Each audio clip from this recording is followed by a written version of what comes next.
What's up guys, it's Charles here with Rocket Punch Army to do a review of the SD Infinity Macross Frontier Variable Fighter VF-25F Messiah Valkyrie Alto Custom.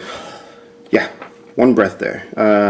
Made by Bandai, alright? So this is obviously a small SD figure of the VF-25F. I've had this in storage, just managed to dig it up because I'm looking for stuff to sell. I figured, what the hell, never reviewed it in the past, so now's a really good time before I send it off to a new owner. So as you can see on the back here, it's got some photography, and it obviously transforms into 3 modes, which is very exciting for something of this size. And it'd be kind of cool to see how they execute that. So we're going to go ahead and open this up. Now inside there's nothing fancy, just your typical plastic tray with an assortment of pieces here. What you're going to see here is an extra head. Alright, so we're going to check out why that is in just a moment.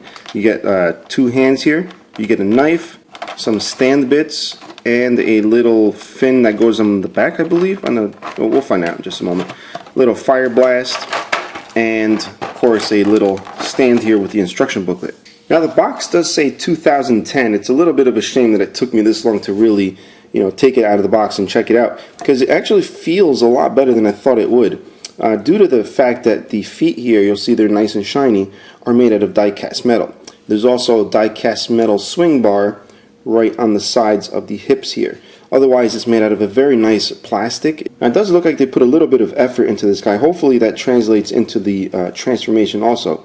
What we're going to look at here first is the articulation. You have the head here, looks side to side.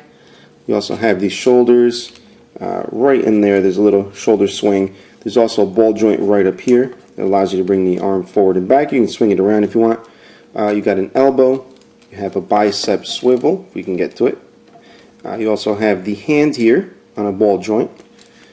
There is no waist. A lot of Valkyries, or most, don't have waist articulation due to the transformation into an airplane. We do have ball jointed hip joints there. Allows you to bring the leg forward. We have the knee here, which unfortunately is hindered right by this panel right back here, which can't be moved out of the way. It's part of the upper thigh. You can see the little joint design there. And it is double jointed. I don't know if you could see the 2 parts where it's jointed. Move down to the feet here. We do have the little heel that moves, and also the toes, which is more for transformation, but it does rock slightly back and forth, not so much with the feet extended. You get slight rotation side to side. Now we're going to check out a couple of accessories. This, which actually goes in the back here during Gerwalk and fighter mode, is actually going to be used here on the forearm as a shield. And as I said before, it's got the alternate hands.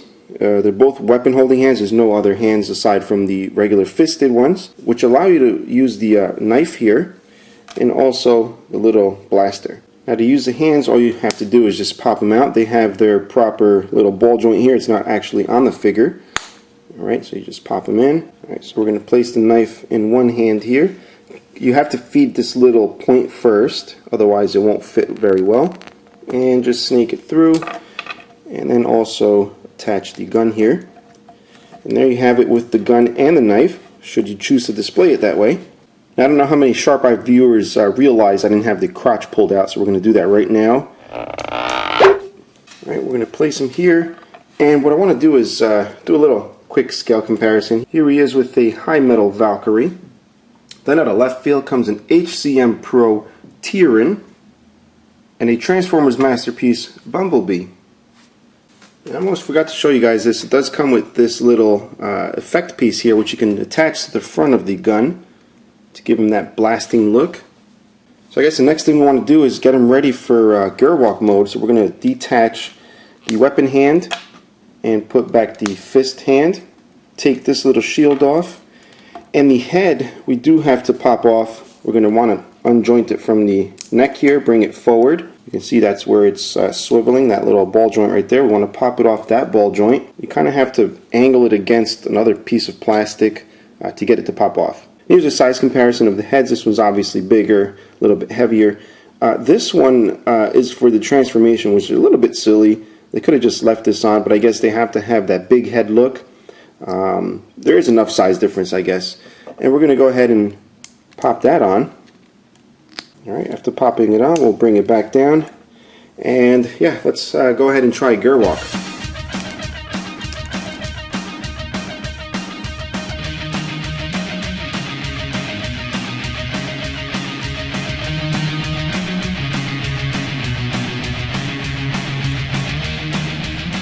Now here he is in Gerwalk mode. Actually, not too bad. It almost feels like everything just lays on itself. It doesn't really tab in Gerwalk mode anywhere, just to secure it.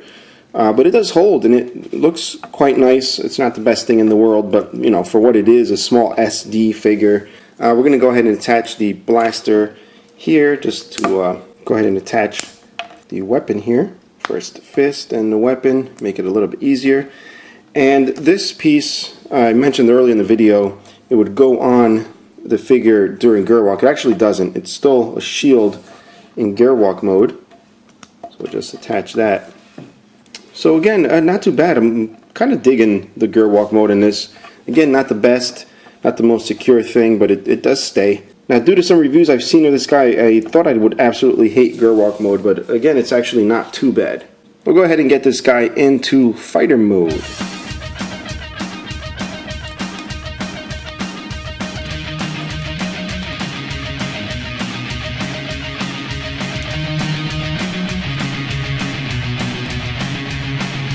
Alright, so here he is in fighter mode. Actually, pleasantly surprised again at how nice this is. I did the transformation sequence just for your entertainment, but there are a couple of things you need to look out for. Obviously, you want to make sure these arms are attached very well to the post. The fronts here where the vents are have little tabs that push right up to the top. The wing set here, you'll see I didn't do it on this one. That little notch right there is for the wing to kind of go over and hold on to. That's how it holds the legs there. You want to make sure those things are there. This I couldn't get to align. You'll see it's a misalignment there. I can't get it to push in or anything. So, but down here there's space. I just can't get them to go down. I think if they just went down, there would be space. I don't know. I don't know what's up with that. But yeah, so here's the overall finished, fighter mode, which is really nice. I wanted to attach this. I'm not going to show you the whole entire stand because I am going to sell this. I don't want somebody getting a ripped up box. So we're going to attach that to the back here in between the forearms, and then this right here, like so. Alright, and then you can just attach the arm here, and the bottom portion would go on the actual stand. You can get it in different flight poses. It's not a ratcheting post. It's no way to tighten it either, so you know, if you do too much movement, I don't know if that's going to wear after a while, but it will hold it, and it does so very nicely. There's also different attachment points, I guess, depending on what you're doing, or if it's robot mode or whatever. So it's a nice inclusion, although why not clear? Look at the way this looks down here. It kind of looks a little bit sloppy. Yeah, but overall, nice little piece. I think aftermarket prices on these are a little bit ridiculous. Again, I got this about 5 years ago. I'm actually quite rethinking selling this because it's actually a little bit better than I thought. But if you have any questions or comments, you can leave them below, guys. Subscribe, like, share with your friends if you want more videos in the future. And click the link in the description below if you want to check out BBTS because they have awesome stuff. Until next time, bye-bye.